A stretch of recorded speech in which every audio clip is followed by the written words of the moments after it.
A paz do Senhor, amados irmãos e irmãs, uma alegria estar aqui mais uma vez na Escola Bíblica Dominical. Sejam todos bem-vindos a mais esta lição da nossa Escola Bíblica Dominical. Hoje estaremos estudando a nossa lição de número 9. Tem por título a fidelidade, bondade e veracidade de Deus. Lembrando que neste trimestre estamos estudando sobre os atributos de Deus. E o comentarista dessa lição é o pastor Valdir Alves, ali da nossa catedral, nossa matriz em Brasília, a Catedral das Assembleias de Deus, a famosa Baleia. E ele tem comentado essa revista, tem sido uma bênção, né? Hoje, lição de número 9, e o nosso texto áureo, ele diz o seguinte, está no Salmo de número 89, versículo 1, as benignidades do Senhor cantarei perpetuamente, com a minha boca manifestarei a tua fidelidade de geração em geração. E a nossa verdade aplicada diz assim, podemos descansar na fidelidade, bondade e veracidade do Senhor, pois Ele não muda. Nós podemos realmente descansar, porque Ele nunca irá mudar. Ele é imutável, Ele é o mesmo, ontem, hoje, eternamente, assim como nos diz a palavra do Senhor. Nossos 3 objetivos deste estudo de hoje, eles estão distribuídos nos 3 tópicos da lição, e são eles: ensinar que a fidelidade é a marca registrada do cristão. Segundo, mostrar que a bondade de Deus está ligada ao amor. E o último objetivo, ressaltar que a veracidade de Deus está no seu caráter. O nosso texto de referência está no Salmo de número 89, o mesmo do nosso texto áureo. E a nossa introdução, ela diz assim, o salmista diz que a sua boca anunciará a fidelidade de Deus, não se calará. Esse atributo é próprio dele, pertence à sua natureza, é algo que o destaca. Aquilo que é inteiro no seu caráter não é mutável nem enganoso.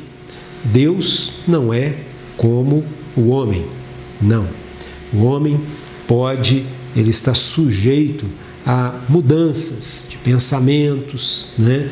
E o homem, ele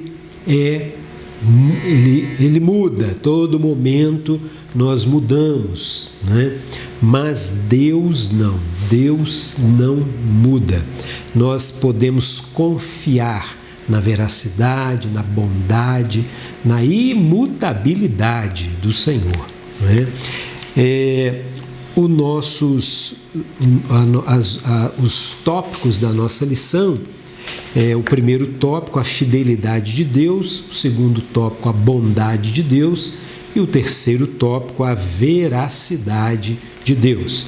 E a pastora Elianai, no seu subsídio, nos seus comentários aqui, ela diz o seguinte, a partir dessa lição, até o final deste trimestre, iremos estudar 3 atributos divinos a cada lição. E só vendo aqui, na próxima lição, lição 10, estaremos estudando a sabedoria, a transcendência e a imanência de Deus. Na lição 11, a soberania, a imutabilidade e a eternidade de Deus. E na lição de número 12, o Deus onisciente, o Deus onipresente e onipotente. E na última lição deste trimestre estaremos estudando sobre a Trindade, o Deus uno e trino. Então, por isso que ela diz aqui que nós estaremos então estudando até o final, né, exceto a última, 3 atributos em cada uma das nossas lições.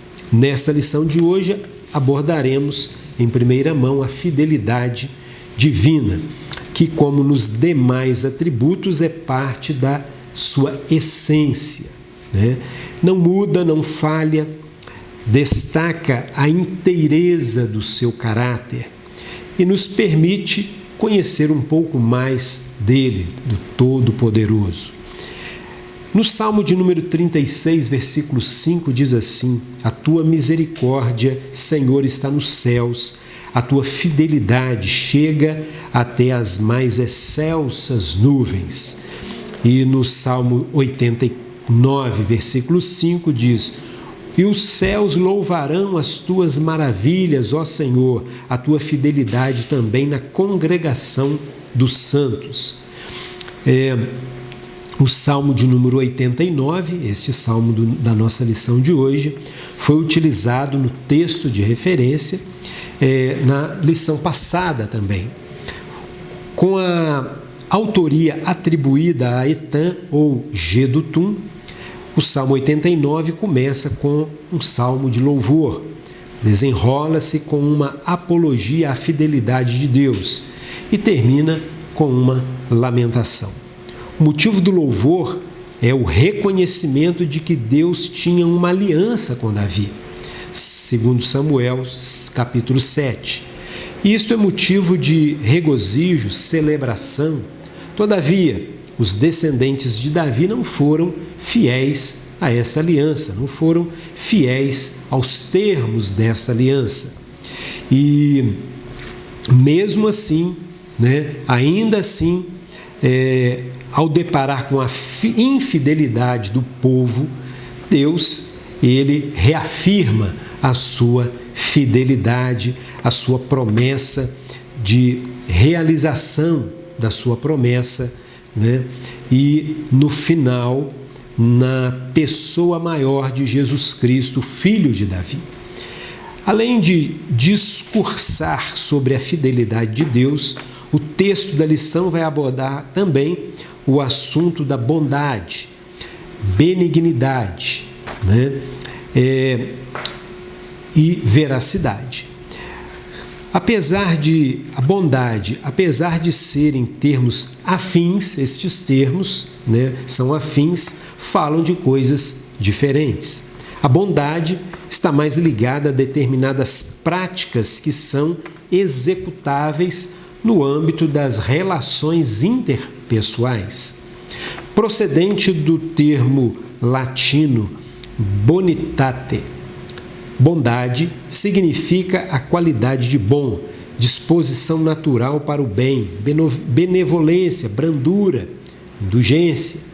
Aquele que é bom, essencialmente, declarou ao ser humano a sua bondade, a fim de que este pudesse desenvolver um comportamento similar. Então Deus, ele nos concede, parte da sua bondade, Ele, neste atributo, a bondade, nós também temos este atributo, obviamente, infinitamente menor do que o Todo-Poderoso Criador. Lá em Malaquias, capítulo 6, versículo 8, diz assim: Ele te declarou, ó homem, o que é bom, e que o Senhor pede de ti, senão que pratiques a justiça e ames a benevolência, a beneficência, e andes humildemente com o teu Deus.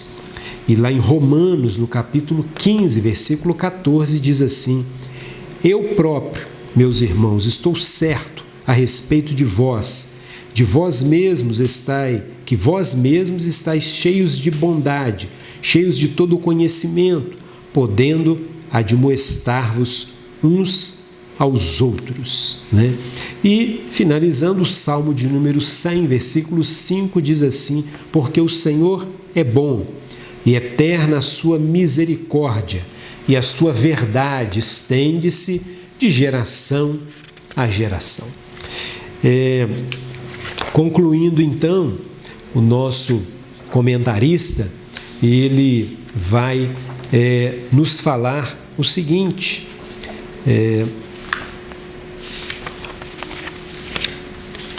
a nossa conclusão, ela diz assim, o pastor Valdir Alves diz o seguinte: a fidelidade e a bondade de Deus são contempladas em nós, quando damos atenção às suas palavras e cremos em Jesus Cristo como o único enviado do Pai. A nossa fidelidade não é declarada em contrato assinado em papel, mas lavradas nas tábuas do nosso coração. Meus queridos irmãos, vamos então nos debruçar sobre este assunto e vamos rogar a Deus que ajude cada um dos nossos professores a transmitir a palavra do Senhor nessa lição de hoje, fidelidade, bondade e veracidade de Deus. Vamos orar pedindo ao Senhor que continue falando aos nossos corações. Oremos. Amado, soberano, eterno Deus, queremos agradecer ao Senhor por mais esta escola bíblica dominical, esta lição 9 que estaremos estudando hoje. E o Senhor possa abençoar-nos, usar os professores que irão nos falar sobre este tema tão importante. Muito obrigado por tudo. Assim te louvamos, agradecemos ao Senhor, no nome de Jesus. Amém. Que Deus abençoe a sua vida e meu desejo é que você continue tendo a saúde física, saúde mental, saúde emocional e, acima de tudo, saúde espiritual. Que Deus te abençoe. A paz do Senhor. Paz do Senhor, amados irmãos e irmãs, estamos juntos mais uma vez nessa escola bíblica dominical, conforme nosso pastor Eli já nos antecipou. Nesse dia de hoje nós vamos estar tratando de 3 assuntos, 3 atributos de Deus: fidelidade, bondade e veracidade. E coube a mim estar refletindo com vocês a respeito do tópico de número 1, onde nós vamos pensar um pouco a respeito da fidelidade de Deus. Diz assim o texto da nossa revista. Russell Joyner, do livro Teologia Sistemática, de autoria de Stanley Orton, um livro que tem por nome Teologia Sistemática Pentecostal, e o Russell Joyner é o escritor de um dos capítulos deste livro. Ele diz: os deuses das religiões do Oriente Próximo eram volúveis e caprichosos. A grande exceção era o Deus de Israel. Ele é fiel na sua natureza e nas suas ações. A palavra hebraica Amém, abre aspas, verdadeiramente, fecha aspas, é derivada de uma das mais notáveis descrições do caráter de Deus. A palavra hebraica Amém é derivada de uma das mais notáveis descrições do caráter de Deus, que reflete sua certeza e fidedignidade. Abre colchete, Isaías 25:1, tracinho, firmeza, tracinho. Aí o autor trouxe mais 2 palavras hebraicas, emuná e omen, que literalmente significam fidelidade, confiabilidade, fecha colchetes. O que nós temos na introdução desse tópico 2 são 2 coisas diferentes sendo mostradas aqui. Ele começa falando algo a respeito dos deuses das religiões do Oriente Próximo e depois traz para a nossa meditação 3 palavras hebraicas para introduzir este assunto da fidelidade de Deus. Nós vamos falar primeiro dessas 3 palavras hebraicas, depois a gente volta um pouquinho nessa questão dos deuses ali do Oriente Próximo. Uma coisa que a gente já pode destacar aqui que está sendo dito: Deus é fiel na sua natureza e nas suas ações. E aí, quando ele traz essas palavras hebraicas, Amém, emuná, omen, na verdade, a palavra de base, a palavra de fundo, não é nenhuma destas três. O termo é aman, aman. E é dessa palavra aman que todas as outras são derivadas. Essa palavra aman, de onde vem amen, de onde vem emuná, de onde vem omen. Essa palavra aman significa confirmar, sustentar, estabelecer, ser fiel, estar certo, crer em. E dessa palavra, então, vão surgir todos esses outros termos derivados e que não só são somente estas três que estão aqui. São pelo menos umas 10 palavras que derivam da palavra aman e que são de mesma raiz. A palavra amém, com N no hebraico, com M na nossa língua, é a mesma palavra, ela não sofreu uma tradução para a nossa língua, ela é utilizada do mesmo jeito que ela veio.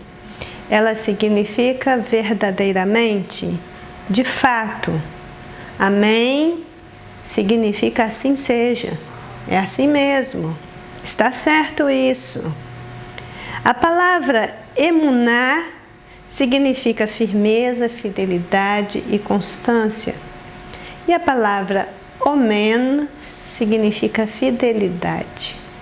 Uma coisa que a gente precisa ter em mente é que muitas destas palavras, elas tanto podem ser traduzidas por fidelidade, quanto podem ser traduzidas por verdade ou verdadeiramente. A ideia básica da raiz destas palavras é firmeza, certeza. Estas são palavras utilizadas para fé, a palavra fé na nossa língua. Todas essas palavras hebraicas, elas são utilizadas para fé, para fidelidade, para verdade. E elas são aplicadas a diferentes situações, sempre no sentido de convencimento a respeito do Ser Supremo, daquele que era, que é e que sempre será, e também que tudo pode. Veja, por exemplo, uma das aplicações dessa palavra emuná, que aparece aqui na introdução desse tópico. A palavra emuná, ela é uma palavra muito utilizada pelos israelitas até o dia de hoje. E os israelitas utilizam esta palavra para explicar a sua fé. Ao dizer uns aos outros, emuná, eles estão dizendo, tenha fé, Deus é fiel, e nós devemos ser fiéis a Ele também. Não desanime, estejamos certos da nossa vitória, vamos permanecer firme. É uma palavra de estímulo mútuo, mas sempre para lembrar que Deus é fiel, que Deus cumpre promessa, que Deus tem os seus desígnios eternos, mas que é um Deus de amor. Então, por emuná, entende-se que seria uma convicção inata, uma percepção da verdade que transcende a razão, mas não escapa à razão. Por quê? Porque sabedoria e conhecimento podem contribuir para aumentar a verdadeira emuná. Se você tem fé hoje, mas investir na sabedoria e no conhecimento, essa fé vai aumentar. Então, quando eles dizem emuná, eles estão dizendo, tenha fé, Deus é fiel, seja fiel você também. Então, eu digo para você, nesse dia que você está assistindo esta aula, seja qual for a situação, emuná, emuná, tenha fé, Deus é fiel, seja qual for a situação, Ele cumpre promessas. Ele continua sendo o mesmo Deus de poder, que era, que é e que sempre será. Bem, Então agora a gente vai voltar um pouquinho lá no início da introdução, que diz os deuses das religiões do Oriente Próximo. Então está falando dos deuses das religiões de uma área geográfica específica do mundo, que é o Oriente Próximo. Às vezes nós temos alguma dificuldade para encaixar mentalmente quando a gente ouve essa expressão Oriente Próximo, que não é tão usada na atualidade. Hoje a gente escuta mais Oriente Médio, mas na literatura, nos livros de história, nas pesquisas arqueológicas e mais nesta área histórica, científica, a gente encontra muito essa expressão Oriente Próximo, Oriente Médio e Extremo Oriente. Isso é um identificador de áreas geográficas. Então, quando fala dos deuses do Antigo Oriente ou do Oriente Próximo, está falando de uma área geográfica próxima do Mar Mediterrâneo, lá numa determinada parte do rio Eufrates, formada por países como Síria, Líbano, Israel e também os territórios ocupados da Palestina. Essa área geográfica, numa antiguidade tardia, quando a nação de Israel foi trazida à existência, elas tinham seus deuses, veneravam seus deuses.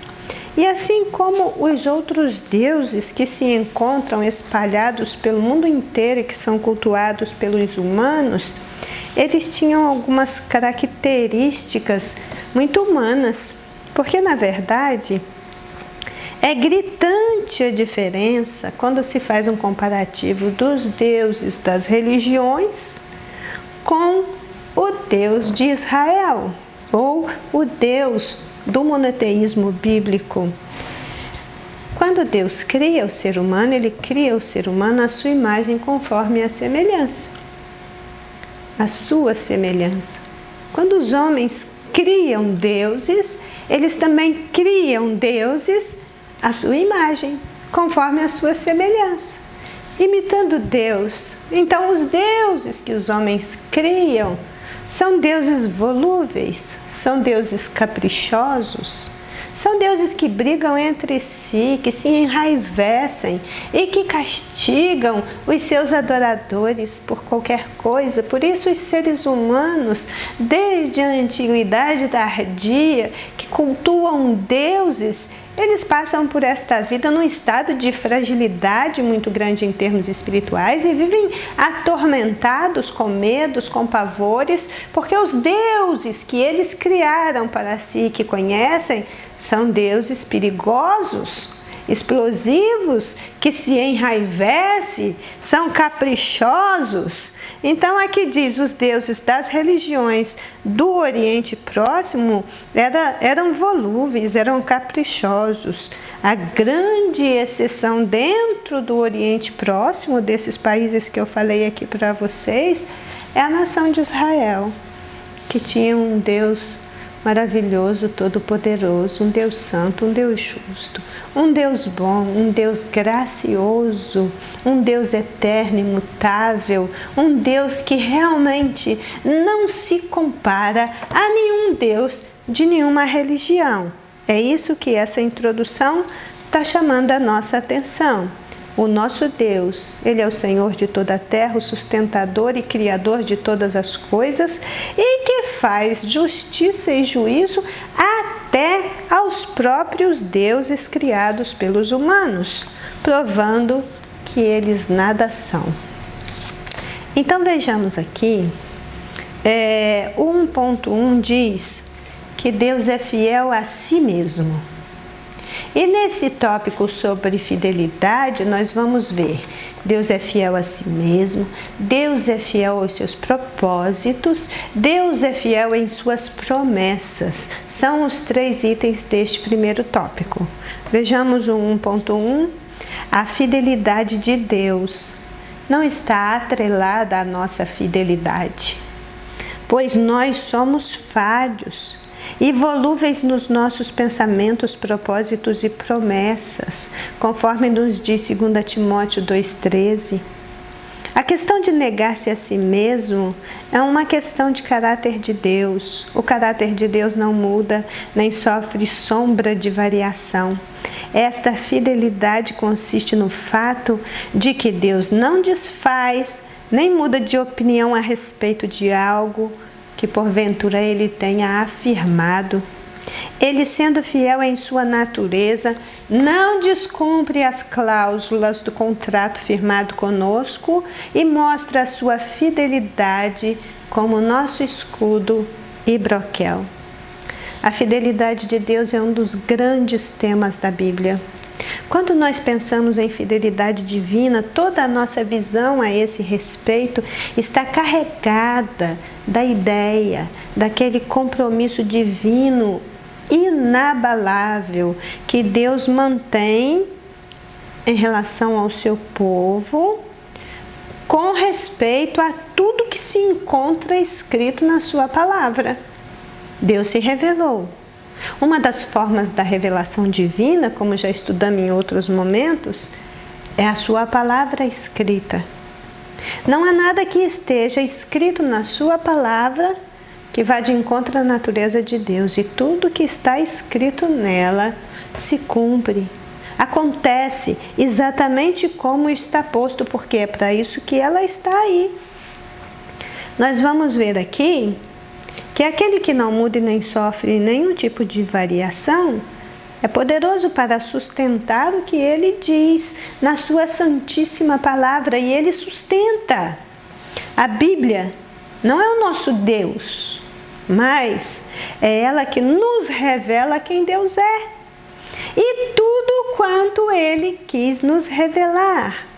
É ela que nos diz que Ele nos cobrirá debaixo das tuas asas e que ali nós estaremos seguros, porque a verdade de Deus, a fidelidade de Deus, o compromisso de Deus com a sua criatura faz com que esta palavra seja para nós um escudo e um broquel. Broquel é o mesmo que proteção, defesa, amparo.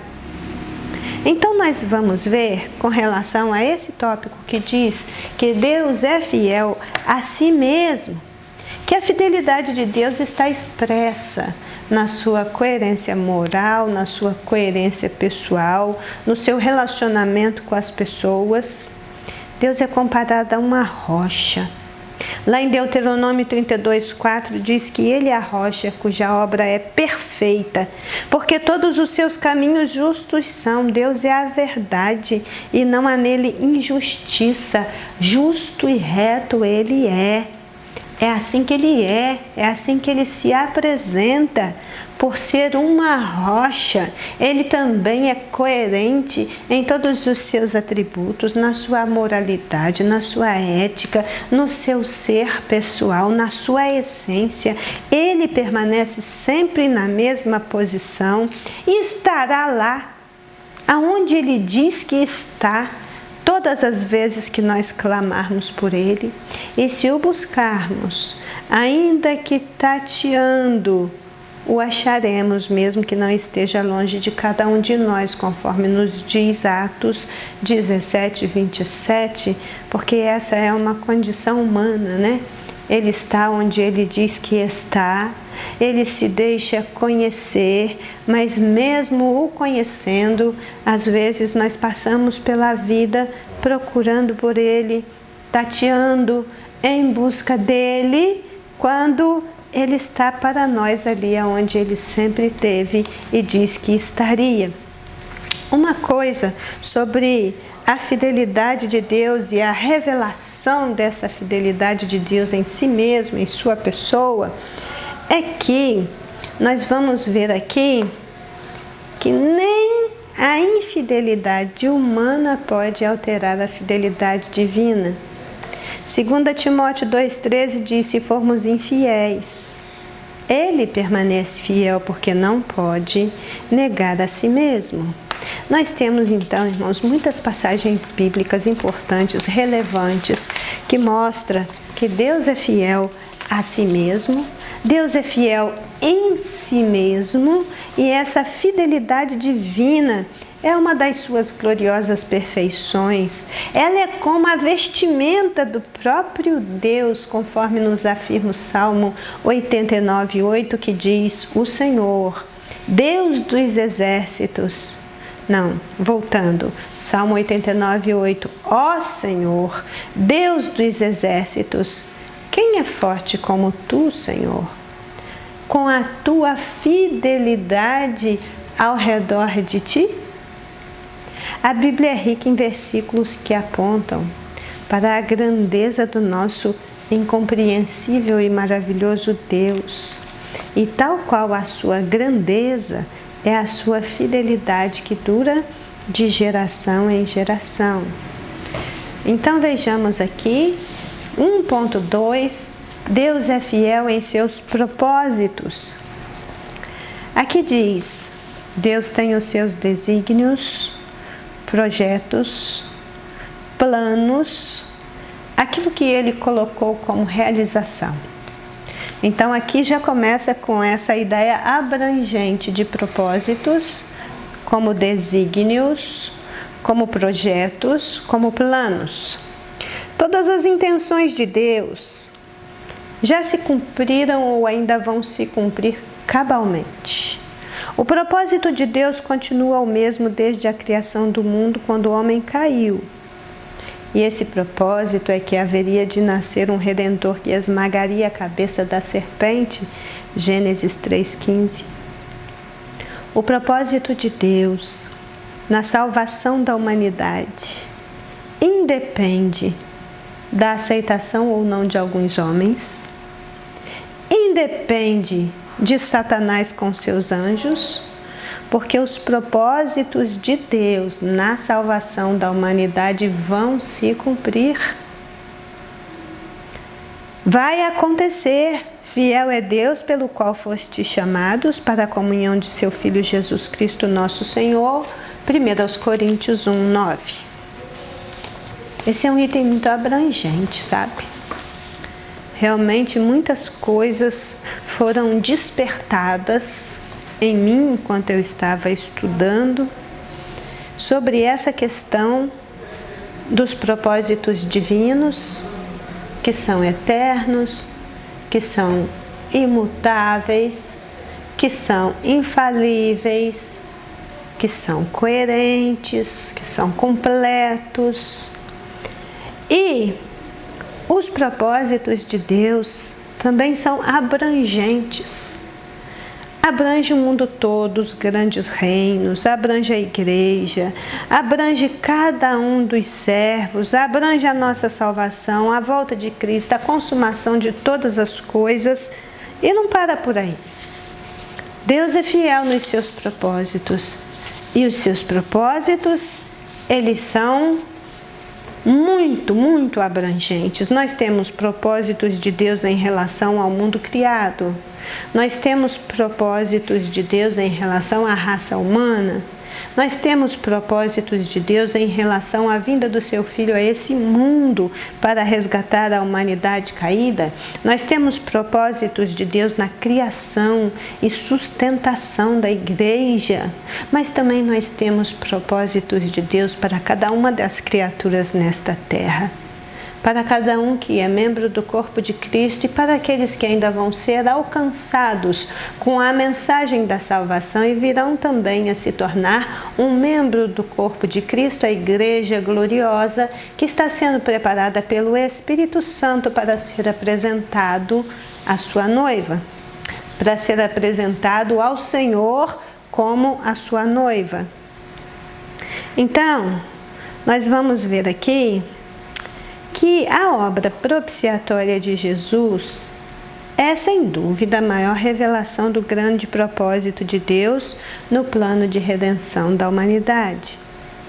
O propósito de Deus realizado através do seu Filho é a redenção da criatura humana em seu todo, para que ela possa cumprir o desígnio divino de ser verdadeiramente imagem e semelhança de Deus. Isso porque, com a queda, essa imagem de Deus no homem foi corrompida, foi modificada, mas não destruída.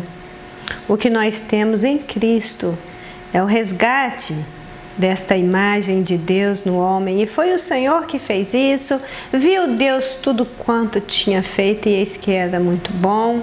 E o propósito de Deus já antes da criação era ter um povo para si mediante a morte redentora de Cristo na cruz.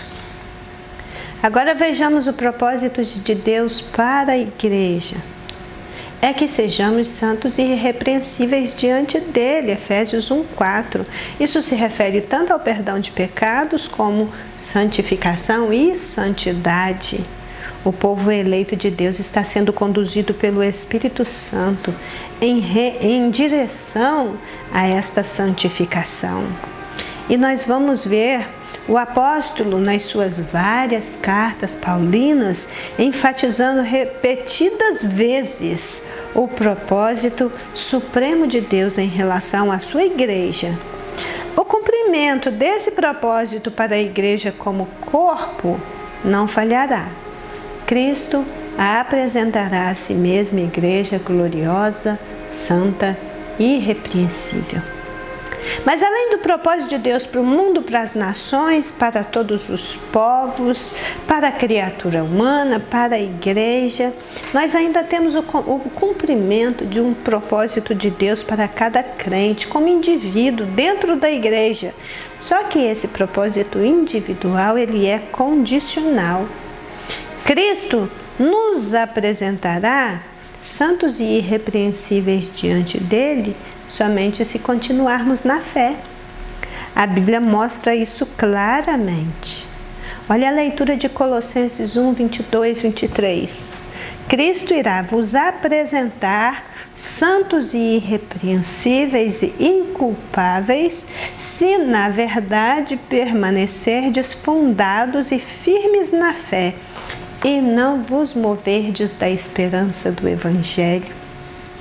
Os propósitos de Deus são e continuarão a ser excelentes, elevados, sublimes, mas os nossos também precisarão ser, se nós quisermos ver a Deus. Os propósitos de Deus estão em operação no mundo e nada mudará isso. E nós precisamos estabelecer metas dignas do Deus que nós servimos, nos mantermos diante dele em santificação, honra e santo temor. Caso contrário, nunca alcançaremos os propósitos de Deus para a nossa vida. Deus é fiel nos seus propósitos e nós precisamos conhecê-los. Uma coisa interessante em relação a esse assunto é que os propósitos de Deus estão fundamentados em princípios e leis. Esses princípios e essas leis que fundamentam os propósitos de Deus estão exarados, estão impressos nas Sagradas Escrituras. Não existe propósito que não se sustente sobre uma base excelente. E o que nós vemos aqui, e que escrevemos na lição 5 do 4º trimestre de 2020, é que a Bíblia, ela é um livro de princípios irrevogáveis e inegociáveis. Então, todo o propósito de Deus está registrado na Bíblia através dos princípios que ela contém. É através da Bíblia que nos tornamos conhecedores dos projetos de Deus e sua fidelidade a cada um deles. Os padrões ou princípios da palavra de Deus estabelecidos para atender aos planos divinos propostos, eles são como um rio correndo dentro das suas margens, que seguindo o curso natural se mantém dentro delas para enfim desaguar no mar. Essa é a significação original do termo da palavra princípios. Quando você vai lá na origem da palavra, a palavra princípio ela é traduzida como sendo algo parecido como as margens de um rio. Ela tem a ver com limites. Assim é o crente que se mantém fiel aos propósitos para os quais foi criado. Todos nós, indistintamente, fomos criados para propósitos definidos, claros. E nós seguimos dentro dos limites estabelecidos pelo próprio Deus para, no final, alcançarmos os céus e vivermos a eternidade com Cristo. Nada deveria se interpor entre nós e os projetos de Deus para a nossa vida, porque são projetos redentores, são projetos excelentes. Nenhum instrumento da cultura deveria ser capaz de destruir as nossas margens, nos fazendo perecer. Entende isso? Nenhum instrumento da cultura secular dos nossos dias, nenhuma ideologia que esteja na moda deveria interferir, deveria ser capaz de destruir as nossas margens, nos fazendo perecer. O que acontece com o rio quando as suas margens são destruídas?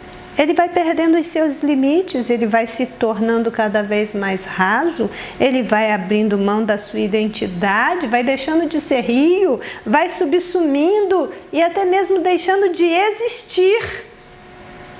E esta resistência à cultura com seus valores distorcidos e quebra de princípios acontecerá se nós mantivermos a nossa mente cativa à obediência a Cristo. Irmãos, como esse assunto é importante. Deus é fiel aos seus propósitos. Mas quais são os propósitos de Deus? Você conhece os propósitos de Deus? Para o mundo? Para a raça humana? Para a igreja? Para cada um em particular, você conhece os propósitos de Deus? E como é que nós vamos então resistir à cultura secular e não permitir que as nossas margens, que os nossos limites, que os nossos padrões, que as nossas tradições, que os nossos costumes, que tudo aquilo que dá legalidade à nossa existência como filhos de Deus nesta terra, como nós vamos resistir à cultura para que isso não seja destruído? Em 2 Coríntios 10:5 está escrito: destruindo os conselhos. Destruindo os conselhos. E toda altivez que se levanta contra o conhecimento de Deus, e levando cativo todo o seu entendimento, todo o seu ser, todo o seu saber, a obediência a Cristo. É assim, irmãos, que a gente mantém nossas margens, que a gente continua mantendo os nossos princípios, não permitimos a inversão de valores, porque a cultura da destruição de margens, ela está operando hoje na banalização do sagrado. Antes aquilo que era tão sagrado, que era tão respeitado, que era tão temido, hoje está banalizado. Na priorização dos sentimentos, mesmo em sacrifício da verdade e da aliança que foi comprada com sangue. Para muitas pessoas, os seus sentimentos valem mais do que a verdade, do que os princípios, do que o compromisso, do que a responsabilidade. Basta o que eu estou sentindo. Só que lá no livro do profeta Jeremias está escrito que enganoso, mais do que todas as coisas, é o coração. Sabe o que significa isso? Que sentimento é coisa que muda. Você pode estar sentindo hoje e agora, e sentindo muito, mas sentimento muda. E nós não podemos tomar as principais decisões da nossa vida com base nos sentimentos, porque Deus tem propósitos excelentes para a minha e para a tua vida. Deus é fiel aos propósitos dele e nós precisamos ser fiéis aos propósitos que estabelecemos para as nossas próprias vidas, de andarmos de conformidade com a palavra de Deus. Os propósitos excelentes de Deus continuarão disponíveis para todos os que quiserem comer o bem desta terra nas mãos do Criador. Mas o diabo vai persistir com a sua falácia, sussurrando aos ouvidos, seduzindo as pessoas para irem contra aquilo que o Criador disse, o Criador fez, o Criador estabeleceu. Lá em 2 Coríntios 11:3, Paulo diz: eu temo que assim como a serpente enganou a Eva com a sua astúcia, assim também seja de alguma sorte corrompido os vossos sentidos e vocês se apartem da simplicidade que há em Cristo. Deus é fiel nos seus propósitos, não compactua com o pecado, não aceita e não tolera o pecado, mas Ele é longânimo com o pecador, enquanto este vai sendo exposto à mensagem da salvação. Quando ele aceita a verdade, confessa os seus pecados e deixa, e que isso fique bem claro, e deixa, aí ele alcança a misericórdia, aí Deus lhe dá graça para suportar a disciplina divina e a disciplina que o próprio Deus instituiu para a sua igreja nesta terra, para enfim essa pessoa assumir uma vida plena e vitoriosa na presença do Senhor. Às vezes será necessário fazer menos o que nos agrada ou até mesmo abandonar o que temos feito para que Deus possa então assumir o controle das nossas vidas. Paulo escreveu também aos Coríntios: eu subjugo o meu corpo, eu controlo o meu corpo, eu tenho o meu corpo debaixo de sujeição, eu reduzo o meu corpo à servidão, eu faço cada parte do meu corpo servo de Cristo, para que pregando aos outros, eu mesmo não venha de alguma maneira ficar reprovado. Reduzir o corpo à servidão e manter a mente cativa à obediência a Cristo tem sido um dos grandes desafios nesta geração. Então vamos finalizando o primeiro tópico que fala sobre a fidelidade de Deus com este item 1.3 que diz que Deus é fiel nas suas promessas. As promessas de Deus são afirmativas que se dará ou fará alguma coisa. É um compromisso oral ou escrito em sua palavra. Algumas promessas já aconteceram, outras ainda vão acontecer até que se cumpra cabalmente tudo o que Ele prometeu. Promessas de bênçãos terrenas, promessas de bênçãos celestiais. Tudo o que Deus prometeu vai acontecer. Sua fidelidade garante. Se você tem promessa de Deus na sua vida, descansa na fidelidade do Senhor, pois Ele, além de ser fiel, é poderoso para cumprir, desde que você não saia da posição que o próprio Deus o colocou. Mantenha a postura de fé e não altere o percurso que Deus escolheu. Então estamos falando de fidelidade, falamos da fidelidade de Deus a si mesmo, falamos da fidelidade de Deus aos seus propósitos e agora muito brevemente vamos falar que a Bíblia é recheada de promessas. Quando essa frase diz aqui que se você tem promessa de Deus, eu me pergunto, quem é que não tem promessa de Deus? Existe, porventura, alguma pessoa que venha à existência nessa terra que não tenha promessa de Deus? Todos nós temos. Nós precisamos conhecê-las para usufruir delas. Esse assunto das promessas de Deus, ele é muito rico, ele é muito excelente. Neste ano que se passou, inclusive, com toda essa luta envolvendo a pandemia e nessa continuidade no transcurso de 2021, nós temos sido levados várias vezes a refletir sobre a fidelidade de Deus quanto às suas promessas. E aí, o que nós precisamos, como servos e servas do Deus vivo, é confiar plenamente nele, mesmo em meio às situações mais desesperadoras. Precisamos confiar, precisamos descansar. A Bíblia é um livro de promessas. A Bíblia foi escrita para esse tempo. ela é realmente um manual de vida e de vitória para todos nós. E quando nós conhecemos a promessa de Deus, nós percebemos que a Bíblia nos traz uma promessa de esperança que permanece mesmo quando todos os nossos propósitos vão perdendo fôlego. Porque Deus é fiel nos seus propósitos, mas os nossos são falhos, os nossos são mutáveis.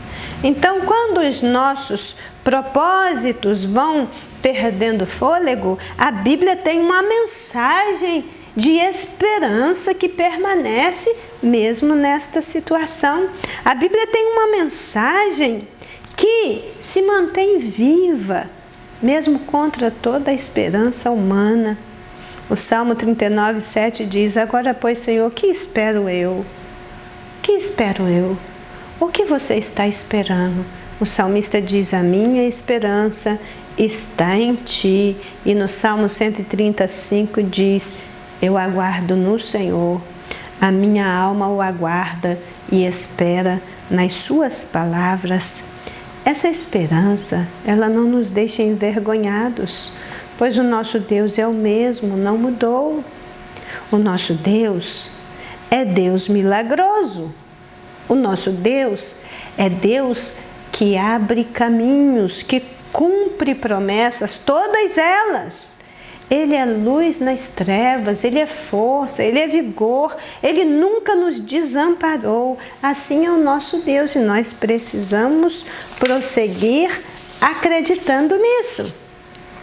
Então, irmãos, nós vamos ver que quando a gente pensa nos propósitos de Deus, que Deus é fiel a si mesmo, que Deus é fiel nos seus propósitos, que Deus é fiel nas suas promessas, e que nós entendemos que estas promessas bíblicas, elas ocupam um lugar primordial nas Escrituras, elas estão nos 2 testamentos.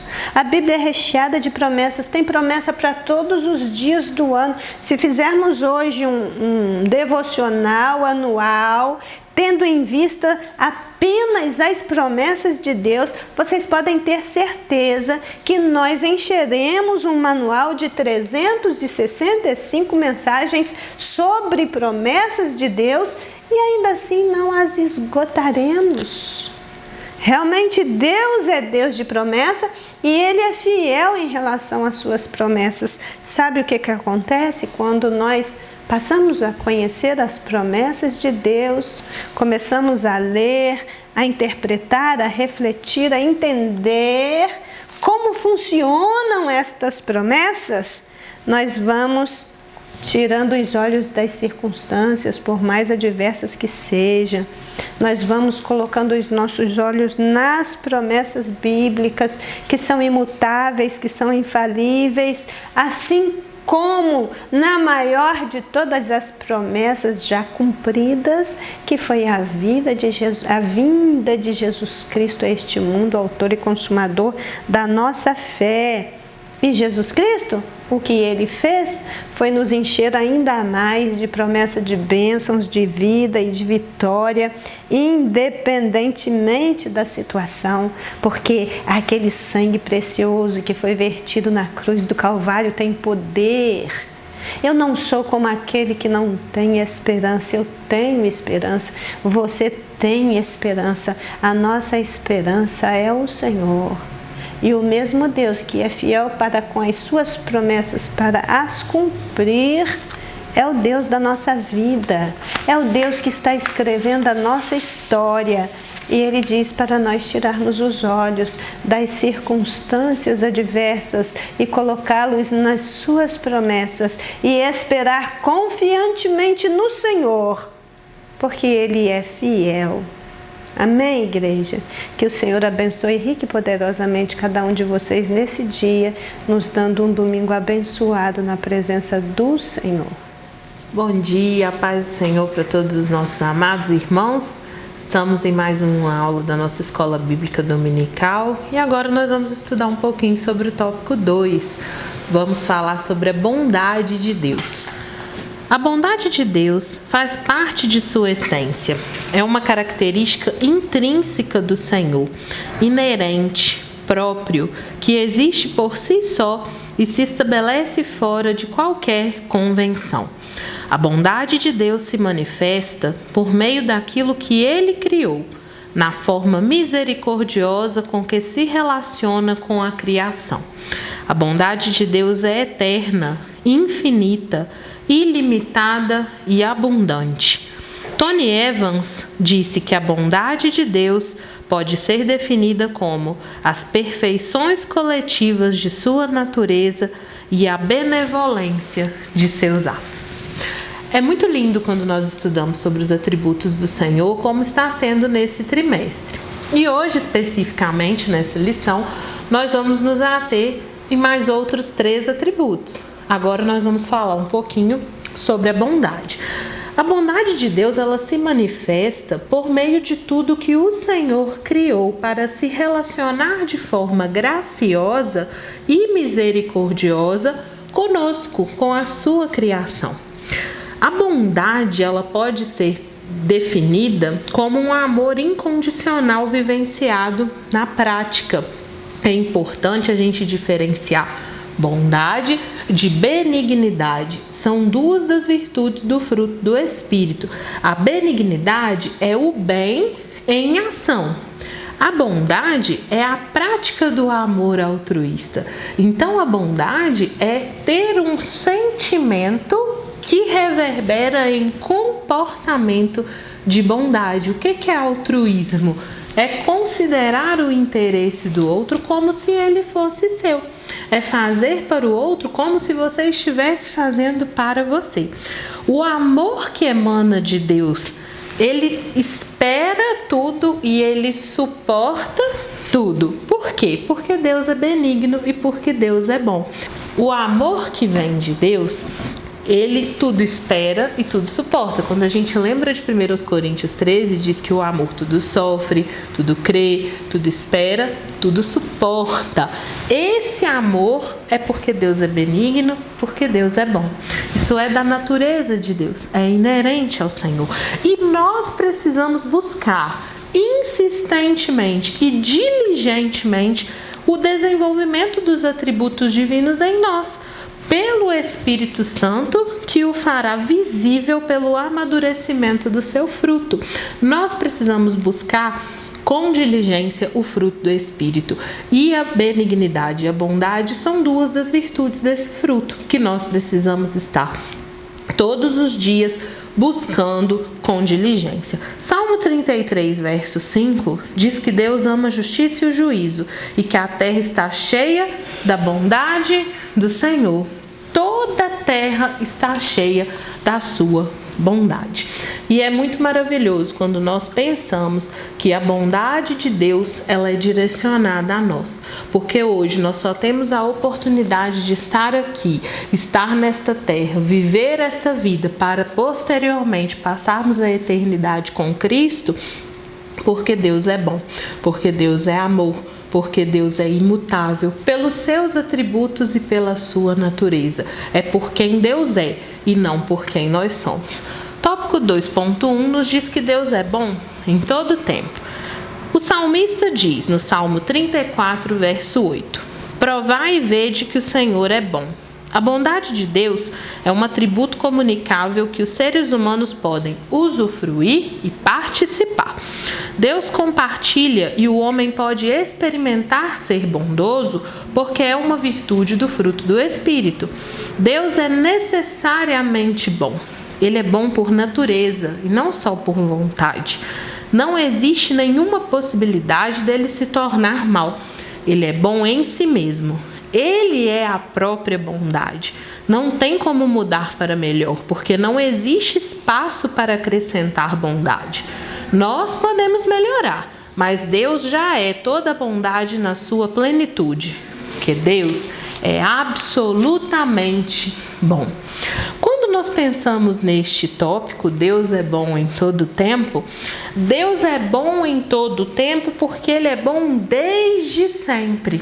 E em todo tempo Deus é bom, porque todo tempo implica que Deus é bom aqui e agora. Deus foi bom ontem e Deus continuará sendo bom amanhã. Independe do momento em que nós estamos vivendo, Ele continua sempre sendo bom. Essa frase ganhou destaque depois de 2014, quando foi lançado o filme Deus Não Está Morto. Nesse filme, criou-se meio que um jargão, e se você chega para uma pessoa e fala hoje, Deus é bom em todo tempo, provavelmente ela vai te responder, e em todo tempo, Deus é bom. Ainda que nós nos esforcemos, a nossa bondade ela sempre vai ser limitada, ela sempre vai ser imperfeita, ela sempre vai ser falível, porque somente Deus é o padrão de toda bondade. Ele é bom de eternidade a eternidade. O nosso Deus, Ele é a suprema manifestação da bondade. E nós temos esse padrão como nossa referência. Então nós precisamos buscar a melhora a cada dia, buscar alcançar a plenitude da bondade a cada dia. Deuteronômio 30, versículo 19, nos diz que os céus e a terra tomo hoje por testemunha contra vós, de que te tenho proposto a vida ou a morte, a bênção ou a maldição. Escolhe, pois, a vida para que vivas tu e a tua descendência. Quando eu penso nesse texto, a ferramenta mais utilizada pelo ateísmo contra a fé cristã é a existência do mal. Por quê? Porque sempre vem aquela pergunta, né? Se Deus é todo bom, todo bem, então por que Ele permitiu ou criou o mal? Essa pergunta sempre existe. E no fundo a resposta é muito simples. A resposta para essa pergunta é o livre-arbítrio. Deus permite que o mal exista por causa do livre-arbítrio. Deus tolera o mal neste mundo de uma forma temporária, para que em um dia, no futuro, na eternidade, nós possamos habitar com Ele no céu, na plenitude da bondade, sem a existência do mal, por escolha nossa. Deus respeita o nosso livre-arbítrio. E hoje a palavra para nós ela é escolha. Nós podemos escolher a vida ou a morte, a bênção ou a maldição. Nós podemos escolher o bem ou o mal. O Senhor permitiu que tivéssemos esse livre-arbítrio para que na eternidade nós experimentemos a plenitude da bênção, da presença, da bondade de Deus através de uma escolha pessoal. Então nós estamos no tempo de quê? No tempo da escolha. E que tenhamos sabedoria para fazer escolhas certas, para que estejamos semeando de forma adequada, porque o fim está próximo. Logo o Senhor voltará para buscar a sua igreja. E será que nós estamos preparados? Eu creio que hoje o Senhor está nos alertando, nos advertindo para que estejamos no centro da sua vontade quando Ele vier nos buscar, e que quando a trombeta soar, nós estejamos prontos para morar com Cristo por toda a eternidade. Tópico 2.2 nos diz que a bondade de Deus se manifestou em Jesus Cristo. A bondade de Deus vai além de qualquer atitude bondosa que já conhecemos. Sua bondade o fez amar o mundo de tal maneira ao ponto de levar seu único filho para morrer na cruz do Calvário para nos resgatar. A sua bondade nos transportou para um reino de paz, justiça e alegria. Sua bondade nos amou e nos amará durante toda a eternidade. A sua bondade nos promete um lugar de descanso e de governo junto com Cristo. Ser bom para o cristão é uma obrigação. Por quê? Porque pela graça de Deus, nós recebemos a maior de todas as bênçãos, a maior de todas as graças, que foi o quê? A vinda de Jesus Cristo, oferecido como sacrifício em nosso lugar para nos dar a salvação. Não existe maior ato de bondade do que esse.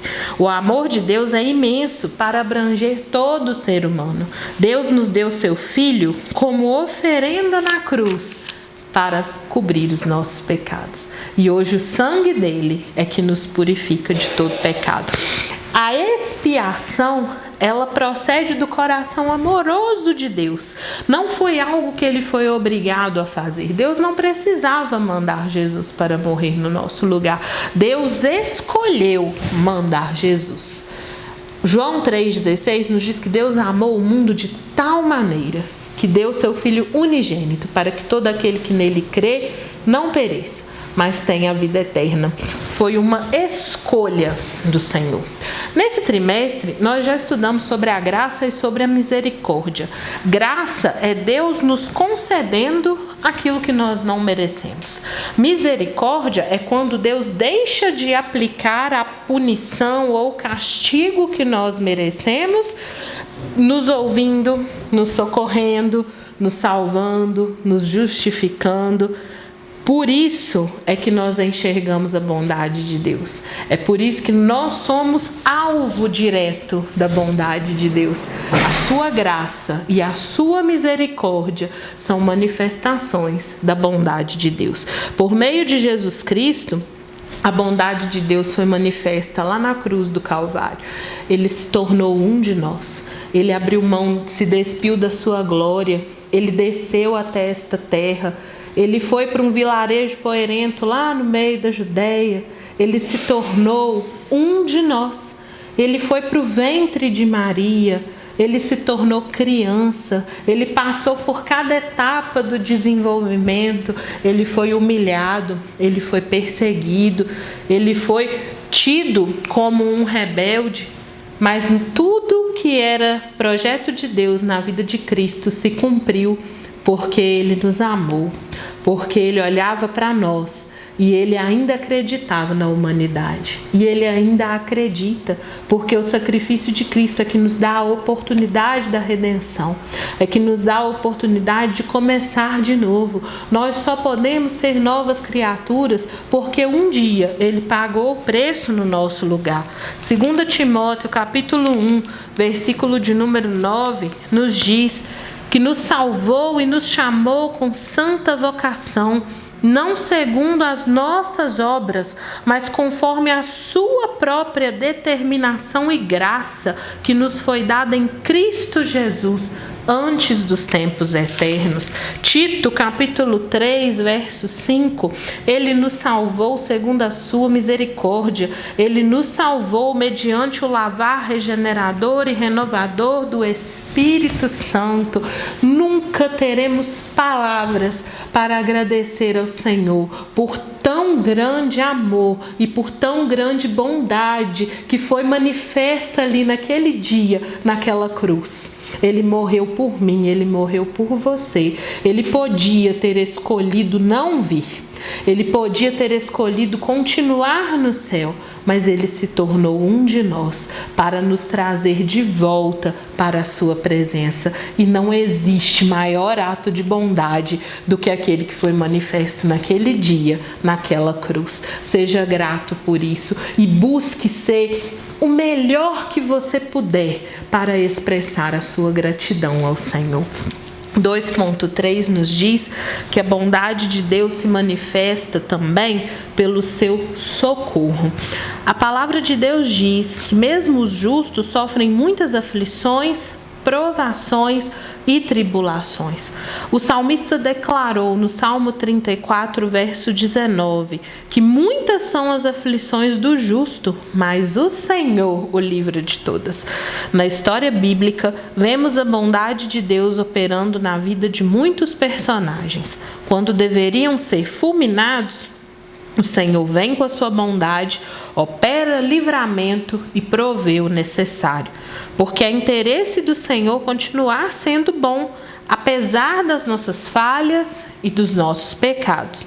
Deus é o guarda fiel do seu povo. A bondade de Deus, ela também se manifesta pelo seu socorro. Como assim? O Senhor, Ele continua sendo bom apesar dos desvios do ser humano, porque o Senhor criou o ser humano à sua imagem e à sua semelhança. Então, o Senhor nos criou para sermos bons, para sermos semelhantes a Ele. Dentro da psicologia positiva, nós vemos a bondade como uma das forças de caráter. O que é isso?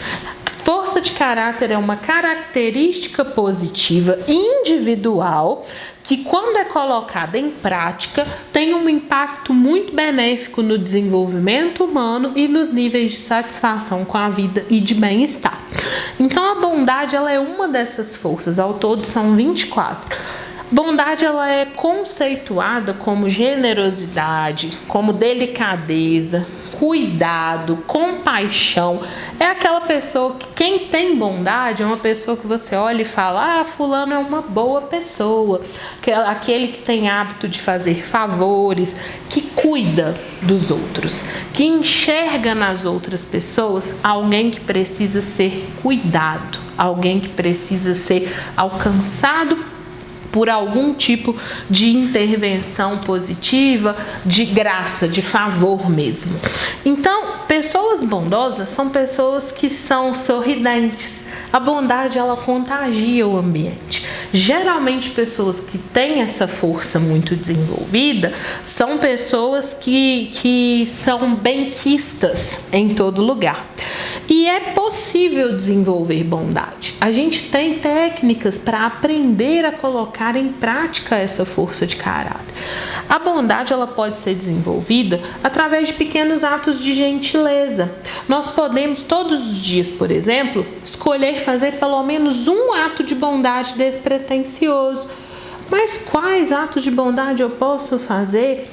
Seja auxiliar alguém que está passando por um momento difícil, seja fazer uma ligação para uma pessoa que você não vê há muito tempo para saber se está tudo bem, seja até mesmo dentro da nossa casa, com a nossa família, suprir ali, socorrer alguém em alguma urgência. Tudo isso são gestos de bondade que podem ser manifestos, que podem ser colocados em prática sem tanto esforço da nossa parte. Lamentações de Jeremias, capítulo 3, versículo 25, diz que bom é o Senhor para os que esperam por Ele e para a alma que o busca. Nós precisamos trazer à memória aquilo que nos dá o quê? A esperança. O nosso Deus é bom. O nosso Deus é misericordioso. Ele ouve as nossas orações. Então, o que nós precisamos fazer? Se Deus é bom, isso é da natureza de Deus, e isso não vai mudar, o que nós precisamos fazer? Nós precisamos aproveitar a oportunidade que temos, orar mais, ler mais a palavra do Senhor. Se na oração a gente clamar a Deus por socorro, Ele vai nos responder, Ele virá a nós com socorro, Ele nos dará a resposta. O Salmo 121 nos diz: eleva os meus olhos para os montes, de onde me virá o socorro? O meu socorro vem do Senhor, que fez os céus e a terra. Não deixará vacilar o teu pé, aquele que te guarda não tosquenejará. Eis que não tosquenejará e nem dormirá o guarda de Israel. O Senhor é que te guarda, o Senhor é a tua sombra à tua direita. O sol não te molestará de dia e nem a lua de noite, porque o Senhor te guardará de todo mal. Ele guardará a tua alma, o Senhor guardará a tua entrada e a tua saída, desde agora e para sempre. É a Bíblia que diz isso, é a palavra do Senhor que diz isso. Deus é o nosso socorro. Salmo 46 diz que Deus é o nosso refúgio, Ele é a nossa fortaleza, Ele é socorro bem presente na hora da nossa angústia. Ele nos ouve nas nossas angústias, Ele nos livra nos nossos apertos. E há um tempo, nós estamos vivendo agora, em que cada vez mais as pessoas têm se acomodado, as pessoas não estão mais buscando ao Senhor. E é muito necessário que entendamos que hoje é o dia oportuno, porque nós não sabemos quando o Senhor virá. Talvez o arrebatamento não aconteça hoje, mas talvez o Senhor volte para mim hoje. Talvez o arrebatamento não aconteça hoje, mas o Senhor pode voltar para você hoje. Nós não sabemos o dia, nós não sabemos a hora, e o tempo é agora. Salmo 72, verso 12 diz: porque Ele livrará o necessitado quando clamar, como também ao aflito e àquele que não tem quem o ajude. Deus é o seu socorro. Deus é bom e Ele vai ouvir a sua oração. E eu creio que Ele vai te responder segundo a sua soberana vontade. E aquilo que Deus te responder, creia, é o melhor para a sua vida. Porque Deus é onisciente. Deus sabe exatamente aquilo que nós precisamos. A dor do nosso passado, que fica registrada na nossa memória, geralmente ela nos causa raiva. A dor que nós vivemos no presente, geralmente ela traz mágoa no nosso coração. E a dor do futuro, a dor pelo que ainda nem aconteceu, ela gera em nós o quê? A ansiedade. Mas hoje o convite que o Espírito Santo de Deus está me impulsionando a fazer a você é deixar na cruz tanto a raiva, quanto a mágoa, quanto a ansiedade. E clamar com todas as suas forças para que o Senhor gere em mim e em você a bondade que nós temos sim potencial para executar, para exalar, para ter primeiro em nós, para fluir através de nós. Me recordei aqui agora de um louvor que diz que nós devemos deixar na cruz tudo que passou, tudo que ficou para trás. Não se apegue mais àquilo que tem te assombrado como um fantasma, que vira e mexe e tenta te fazer acreditar que Deus não se importa com você. Eu estou aqui nessa manhã, impulsionado pelo Espírito Santo, para te dizer que Ele te ama, que Ele se importa, porque Ele é bom. E a bondade de Deus não muda, independente do que aconteça. Deus não nos dá aquilo que nós queremos. Deus nos dá aquilo que nós precisamos. E se você pediu algo para o Senhor e Ele ainda não te deu, é porque talvez seja só uma vontade e ainda não é uma necessidade. Porque aquilo que você precisa, eu tenho certeza que o Senhor já preparou. Que Deus te abençoe, em nome de Jesus.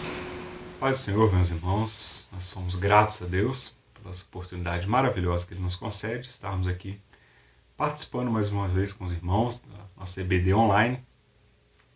Grande privilégio da parte do Senhor, me sinto grato a Deus por isso.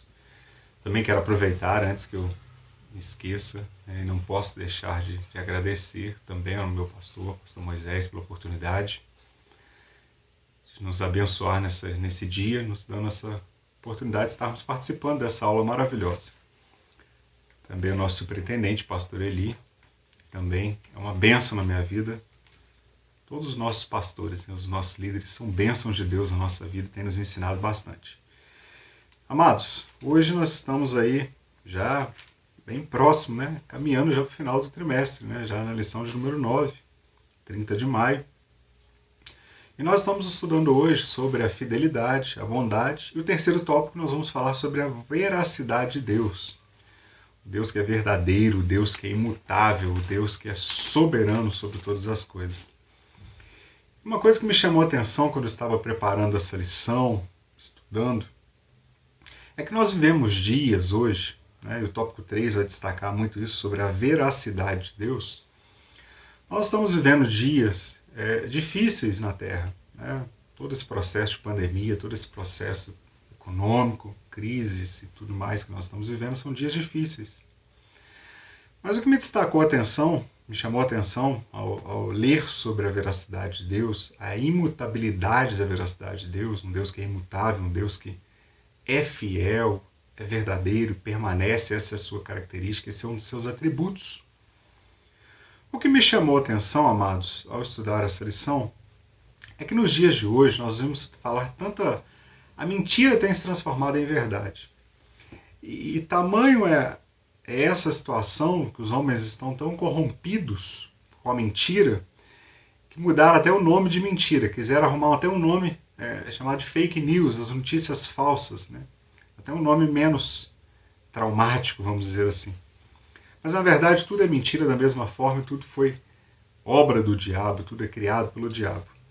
Isso vem em contraposição, isso vem contrário àquilo que a palavra de Deus nos ensina da veracidade de Deus, de um Deus que é imutável, de um Deus que é verdadeiro, de um Deus que é santo, nós já estudamos sobre esse atributo também de santidade, e um Deus que ele não muda na sua essência, ele permanece sendo verdadeiro, porque isso faz parte da sua essência. E isso contrapõe justamente nós que somos servos de Deus, devemos ter esse cuidado nos dias de hoje, né? Vivemos em um mundo onde as pessoas propagam mentiras, onde as pessoas vivem cada dia mais as mentiras nas pequenas coisas, amados. Nos pequenos detalhes as pessoas estão se envolvendo com mentiras cada vez maiores. Mas Deus nos presenteou, né, dando lá um discernimento ao pastor que escreveu essa revista, para que nos orientasse mais uma vez sobre os atributos de Deus e chamasse a atenção justamente para a veracidade de Deus, que é o tópico 3. E o comentarista coloca aqui na revista uma frase de efeito que me chamou muita atenção logo no início do tópico 3, que chama a atenção o seguinte: a veracidade ou verdade de Deus é o atributo que o define como perfeitamente confiável, né? Isso me chamou a atenção porque nós confiamos em Deus, nós acreditamos em Deus, nós vivemos juntamente com Deus porque Ele é perfeitamente confiável. E por que Deus é perfeitamente confiável? Porque Ele é a verdade. A verdade faz parte da sua essência. A verdade faz parte daquilo que é intrínseco ao próprio ser de Deus. E algo muito interessante, quando nós falamos de verdade, que eu comecei falando justamente sobre isso. Hoje em dia se propaga mentiras, se usam termos para declarar mentiras, são tantas coisas que nós estamos vivendo nos nossos dias. Em todas as áreas, em todos os segmentos da sociedade, nós vemos mentira, mentira, mentira. Mas nós, como servos de Deus, temos a grandiosa graça, né, de poder confiar em Deus e nos basearmos na verdade, porque Deus é a verdade. Um dos atributos de Deus é a verdade. E o comentarista destaca justamente isso, que é o atributo como define perfeitamente confiável. Outra palavra que está tão em desuso nos últimos dias. Quantas pessoas, né, às vezes você está num local de trabalho e fulano comenta: olha, não confia em fulano, porque fulano não é uma pessoa confiável. Ou então você ouve uma notícia de que uma determinada pessoa, um vizinho ou um parente, não é uma pessoa confiável, não é uma pessoa em quem se possa confiar. Mas com Deus nós não temos esse problema, porque Deus, ele é perfeitamente confiável. E isso me faz entender que aquilo que Ele te prometeu, Ele é fiel para cumprir. Aquilo que Ele declarou para a sua vida, Ele vai cumprir, porque Ele é fiel. Ele se propõe a isso. E o comentarista também destaca, na introdução do tópico 3, tudo que há em Deus, como que Ele fala, é verdadeiro. E eu me lembro agora de quando Deus, lá ainda com José, né, no Egito, quando José era governador do Egito, e Deus destaca para José que, posteriormente, anos mais tarde, aquele povo, aquela nação, a descendência ali de Jacó, a descendência de José, eles sairiam do Egito. Eles iriam para uma terra prometida, que foi prometida lá em Gênesis, se não me falha a memória agora, no capítulo 12, para Abraão. Que Deus chama Abraão e fala para Abraão: olha, Abraão, eu vou fazer de você uma grande nação. Abençoarei os que te abençoarem, amaldiçoarei os que te amaldiçoarem, e vou te dar uma terra que emana leite e mel, uma terra abençoada para você e para a sua descendência, que será uma descendência muito grande, muito frutífera. Os anos se passaram, as gerações se passaram. Depois de Abraão veio Isaac, veio Jacó e tantos outros servos de Deus. Mas num determinado momento, Deus chama Moisés. E através de Moisés, Deus, ordenando a Faraó, através de Moisés, que aquele povo saísse do Egito. Aquele povo então sai do Egito. E a promessa começa a se cumprir, aquilo que Deus havia falado mais de 400 anos atrás. Então nós servimos a um Deus que o tempo para Ele não passa. Aquilo que Ele prometeu, para nós pode demorar, mas para Deus Ele é fiel e justo para cumprir no tempo certo, na hora certa. E o comentarista destaca algumas referências aqui, bíblicas, né? Eu quero ler João 14,6, que é uma referência muito conhecida nossa, que fala sobre a verdade. Ela é muito interessante porque ela fala sobre Jesus, né? O Deus encarnado, Deus que esteve entre nós. João 14,6 fala assim: Disse-lhe Jesus: Eu sou o caminho, e a verdade, e a vida. E complementando o versículo fala: Ninguém vem ao Pai senão por mim. Então, se nós seguirmos esse caminho, essa verdade e a vida, nós herdaremos ao céu, porque o próprio Jesus nos orienta que o caminho era segui-lo. E para que nós possamos segui-lo, nós precisamos reconhecer e entender que ele é o caminho, a verdade e a vida. Amém? Bom, o comentarista também destaca aqui na introdução: Deus criou o mundo real e Deus revela a real verdade sobre ele, mesmo por meio da sua criação. A realidade é que Deus criou e sustenta o mundo que nós vivemos. O seu governo se estende pela sua providência imutável. É porque Deus não muda que nós não somos consumidos. É porque Deus vela pela sua palavra, vela pela sua promessa, é que ele tem misericórdia de nós. Nós já estudamos esse atributo também recentemente. Então a realidade é que Deus não só criou o mundo, mas ele sustenta esse mundo. E o seu governo se estende pela sua providência imutável. A veracidade é um dos múltiplos aspectos da perfeição divina. O homem, nós vamos estudar um pouquinho mais à frente, um dos atributos que pode ser comunicado ao homem, justamente é a verdade, porque nós podemos nos basear na verdade de Deus. Nós podemos buscar viver em verdade. Nós, como servos de Deus, o pastor pregou há uns 15 dias atrás, semana passada mais especificamente, no culto de doutrina, sobre o verdadeiro cidadão do céu. E quem é o verdadeiro cidadão do céu? Aquele que pratica a verdade, aquele que anda em verdade. Então, esse atributo de Deus nós podemos procurar imitá-lo, e devemos procurar imitá-lo, e devemos procurar praticar o atributo da verdade. Só que nós bem sabemos que, como homens que somos falhos, em algum momento nós podemos mentir, nós podemos falhar. Mas Deus é imutável. Deus jamais falha. Deus jamais erra. E Deus jamais deixa de ser a verdade. Então fala aqui que a veracidade é um dos múltiplos aspectos da perfeição divina. Um Deus que é perfeito apresenta a veracidade como um de seus aspectos perfeitos. Pois Deus é ao mesmo tempo veraz, ou seja, perfeito, fala a verdade. Ele é a própria verdade. E também perfeito. Então, essa palavra veraz destaca que Deus ele é a verdade, ou a palavra verdadeira, ou a própria verdade. Amados, também no 3.1, para nós sermos breves, fala que o Senhor Deus é a própria verdade. Então a introdução ele chama atenção para um Deus que é verdadeiro, para um Deus que não muda, para um Deus que é fiel, para um Deus que é soberano. E agora no 3.1 nós vamos ver sobre um Deus que ele é a própria verdade, é a própria essência da verdade. O profeta Jeremias, comentarista escreve para nós, declara: Mas o Senhor Deus é a verdade. Ele mesmo é o Deus vivo e o Rei eterno. Ele faz a terra pelo seu poder. Ele estabeleceu o mundo por sua sabedoria e com a sua inteligência estendeu os céus. Está lá em Jeremias, capítulo 10, versículo 10, parte A do versículo.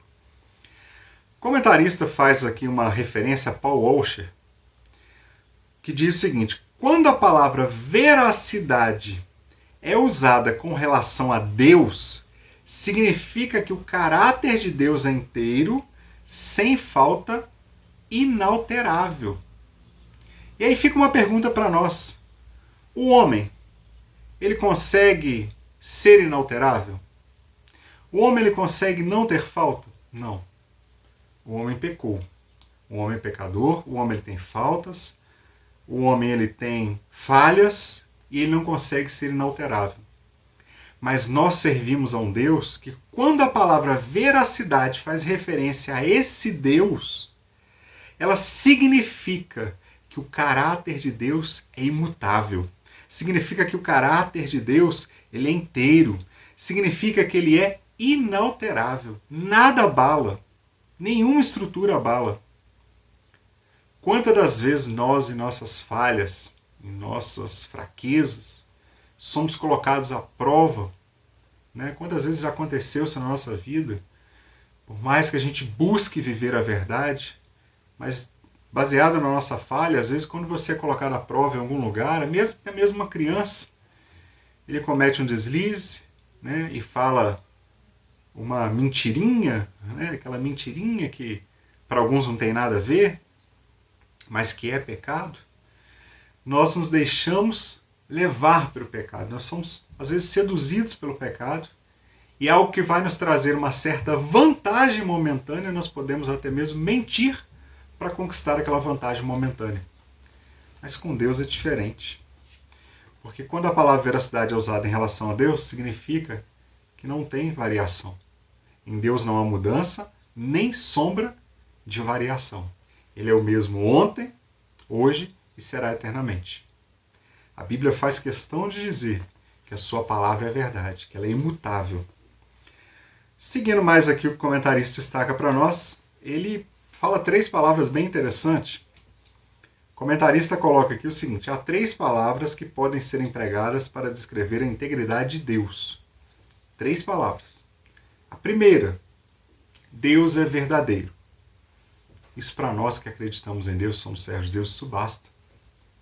Para nós que servimos esse Deus poderoso, isso basta. E o comentarista destaca, olha, ele é real, não fabricado, não inventado e nem por imitação. Então Deus é verdadeiro. Deus ele não sofre variação. Deus não é igual aquela pessoa que dentro da igreja às vezes ele tem uma postura, fora da igreja ele tem outra. Deus não é igual aquele empregado que às vezes na frente do patrão ele tem uma postura e quando o patrão vira as costas ele tem outra postura. Não. Deus ele é imutável. Em toda a Bíblia, de Gênesis a Apocalipse, faz referência a um Deus que é imutável, um Deus que é verdadeiro. Um Deus que não é inventado. Um Deus que não é como o homem, que às vezes tem, que a gente costuma dizer que tem 2 caras. Na frente de determinada pessoa uma coisa, por trás é outra. E isso nós vemos, irmãos, essa falha do homem em vários aspectos, seja nos relacionamentos, no trabalho, em vários setores que nós atuamos. A segunda característica, Deus é veraz. Nós já vimos que essa palavra significa que é a verdade, que diz a verdade, que é verdadeiro.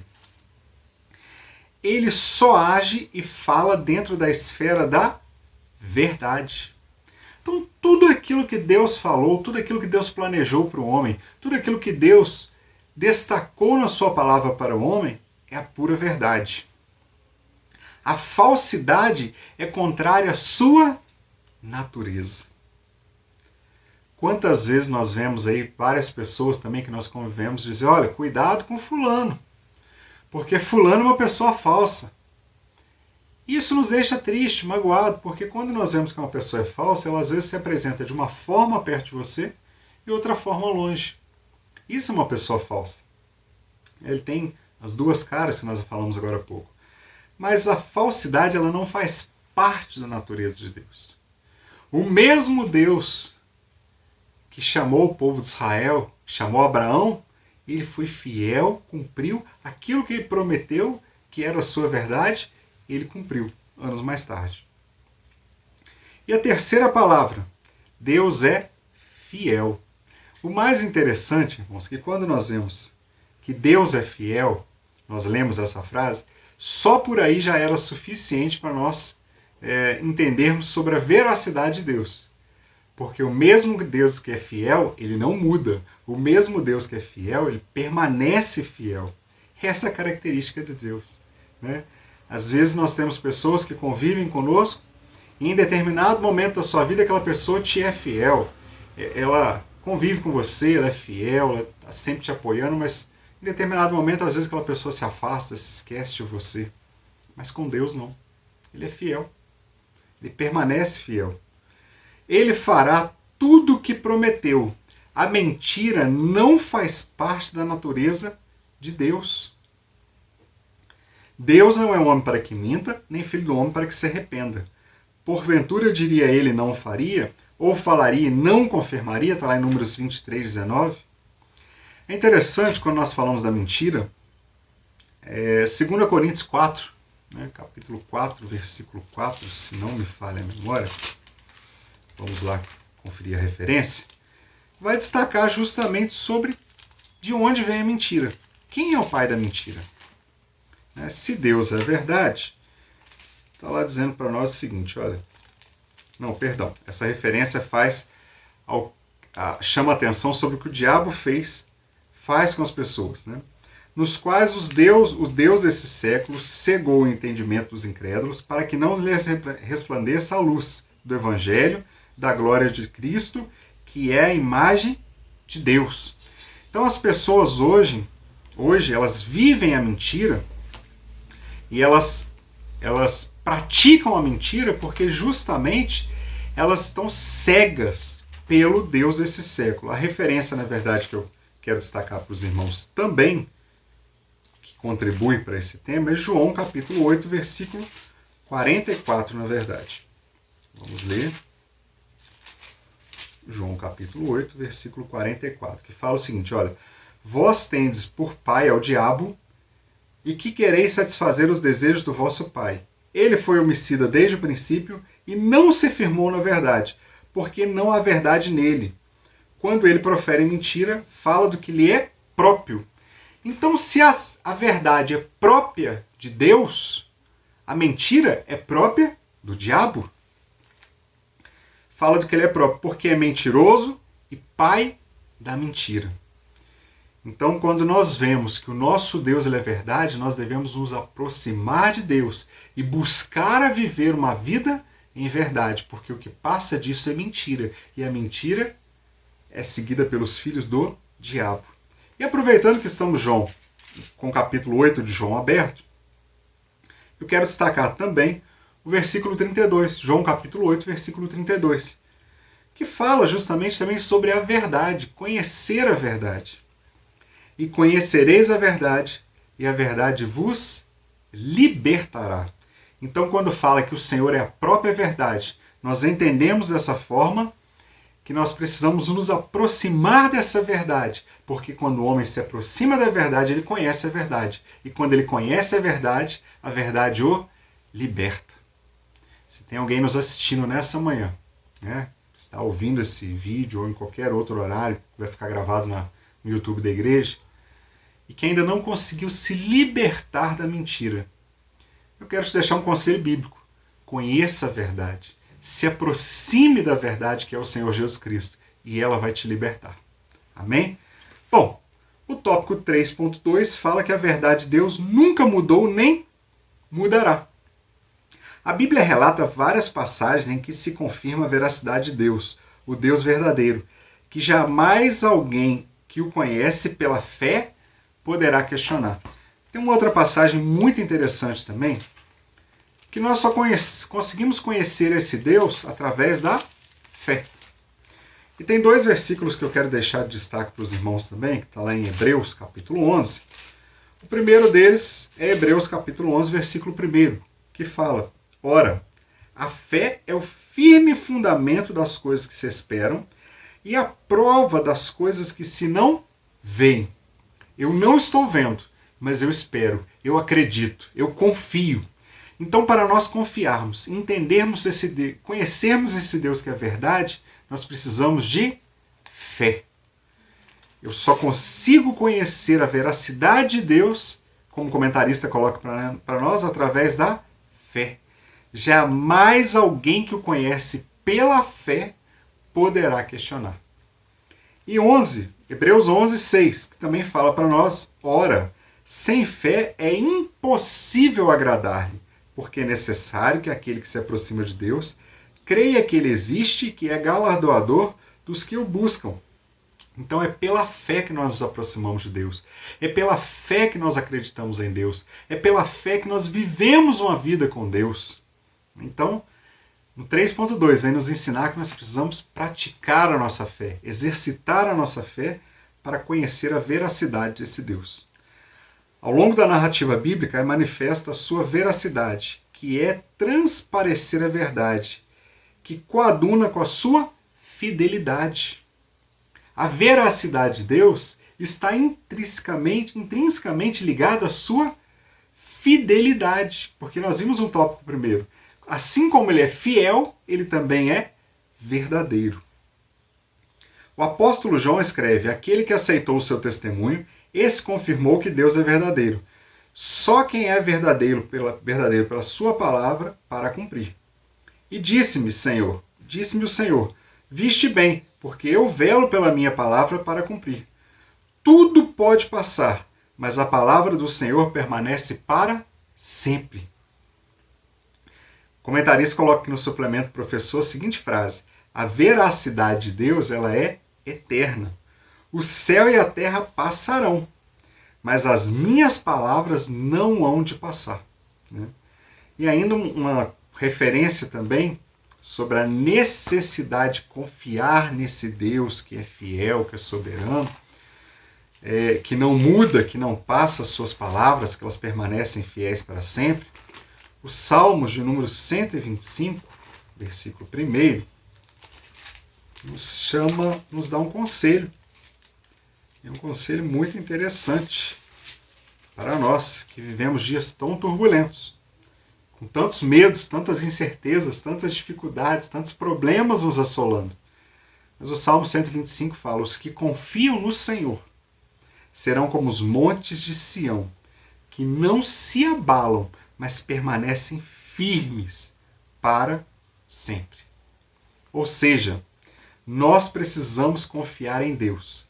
Nós precisamos acreditar num Deus que é fiel, verdadeiro, e se nós assim o fizermos, nós seremos firmes. Né? Assim como os montes de Sião, que não se abalam, mas permanecem para sempre. Amado, confie em Deus, entregue a sua confiança em Deus. Talvez você está vivendo dias muito turbulentos, com muita dificuldade, o desemprego batendo a porta, esse problema do vírus que nós estamos enfrentando, essa pandemia, esses dias de incerteza. Mas eu quero te dar um conselho baseado na palavra de Deus. Confie no Senhor, porque Ele é a verdade. E aquele que prometeu que nos guardaria até o fim, Ele é fiel para cumprir. Aquele que nos prometeu que estaria conosco todos os dias até a consumação dos séculos, Ele é fiel para cumprir. E Ele permanece fiel. Nós temos que fazer a nossa parte e confiar na veracidade desse Deus. Bom, tópico 3.3, para nós já encerrarmos, caminharmos o encerramento, fala que a veracidade e a fidelidade de Deus são inseparáveis. A fidelidade está sempre relacionada com a verdade. Esses dois atributos andam juntos, não tem como separar. De um lado está a fidelidade, de outro lado está a veracidade, eles andam entrelaçados. Né? Uma pessoa que é fiel, ela fala a verdade. E ao mesmo tempo, uma pessoa que é verdadeira, ela também é fiel. Imagina agora Deus, que é perfeito. Se o homem, que é aquela pessoa que tem falhas, que erra, nós podemos dar bom testemunho e dizer: olha, fulano é fiel, fulano é verdadeiro. E isso são atributos bons. Imagina Deus que é imutável, imagina Deus que é perfeito. Então a diferença é que a veracidade é a declaração das coisas como elas são. É apresentar as coisas como elas são. E a fidelidade é o cumprimento exato de suas promessas e juízos. Então, se a pessoa ela é verdadeira, ela fala a verdade. Ela apresenta as coisas como elas verdadeiramente são. Mas se a pessoa é fiel, ela vai cumprir com aquilo que ela te prometeu. Então, as duas coisas andam inteiramente ligadas. Como são inseparáveis, observamos que não pode haver a noção de fidelidade sem que esteja ligada à verdade. Não tem como separar. As palavras de Deus são fiéis e verdadeiras. Está lá em Apocalipse 22, 6. Paulo, escrevendo aos Romanos, disse: sempre seja Deus verdadeiro e todo homem mentiroso. Romanos 3, 4. Jesus Cristo é fiel e verdadeiro. Cumpre tudo o que as Escrituras revelam sobre Ele. Ele é a verdade. Então, o Senhor Jesus, de Gênesis a Apocalipse, nós vemos a Bíblia falando de um Deus que é imutável, de um Deus que é fiel, que é verdadeiro. E nós vemos muitos destaques em Apocalipse, que no cumprimento das promessas, quando chega em Apocalipse, nas últimas coisas, nós vemos ali o cumprimento, a veracidade de um Deus que prometeu que lá quando o homem pecou, né, lá no Jardim do Éden, que o homem se afastou de Deus, que o homem deixou de se aproximar de Deus, e ele pecou, Deus com seu infinito amor, ele em Gênesis 3,15, ele apresenta para a humanidade o plano de salvação, que restauraria esse homem para novamente ter a possibilidade de morar com ele um dia. E esse plano veio se desenrolando ao longo da história. E esse plano veio se cumprindo ao longo da história porque Deus é verdadeiro. Ele prometeu o que faria e ele fez. Ele enviou Jesus com um plano perfeito. E Jesus veio e morreu por nós e nos prometeu que assim como a palavra de Deus é verdade, que ele voltaria para nos buscar. E eu creio, irmãos, que muito em breve esses céus vão se romper. E nós, a igreja lavada e remida no sangue do Senhor Jesus, subiremos para estar eternamente diante desse Deus que é verdadeiro, desse Deus que é imutável. O comentarista destaca aqui, para a gente finalizar no suplemento, Deus é veraz. Ele não pode enganar ninguém, não pode falhar na sua palavra. E como consequência, ninguém pode duvidar dele. A nossa certeza em todas as condições advém da velocidade de Deus. Ninguém poderia ter certeza de qualquer assunto se não fosse a fidelidade de Deus. Hebreus capítulo 6, 18. Somente uma pessoa veraz pode ser tomada como fiel. Intrinsecamente ligada à verdade de Deus está a sua fidelidade. É porque ele é fiel naquilo que ele prometeu e ele fala a verdade que ele vai cumprir. Quando as Escrituras dizem que Deus é fiel, está expresso que Deus é verdadeiro em todas as suas afirmações. Aqui na revista nós temos no foco da lição também um destaque. Ao longo da narrativa bíblica manifesta a sua veracidade, que é transparecer a verdade que coaduna com a sua fidelidade. A conclusão fala para nós que a fidelidade e a bondade de Deus são completadas em nós, quando damos atenção às suas palavras e cremos em Jesus Cristo como o único enviado do Pai. A nossa fidelidade não é declarada em contrato assinado em papel, mas lavrada nas tábuas do nosso coração. Que Deus em Cristo Jesus te abençoe. Que Deus em Cristo Jesus nos conceda a grandiosa graça de permanecermos firmes e constantes e verdadeiros, assim como nosso Deus também o é. E que a nossa fidelidade não seja somente de palavras, como fala na conclusão, mas que seja algo que saia de dentro do nosso coração. Amém? Muito obrigado pela oportunidade. Que Deus em Cristo Jesus te abençoe poderosamente. Que você tenha uma semana abençoada, um dia abençoado na presença do Senhor Jesus.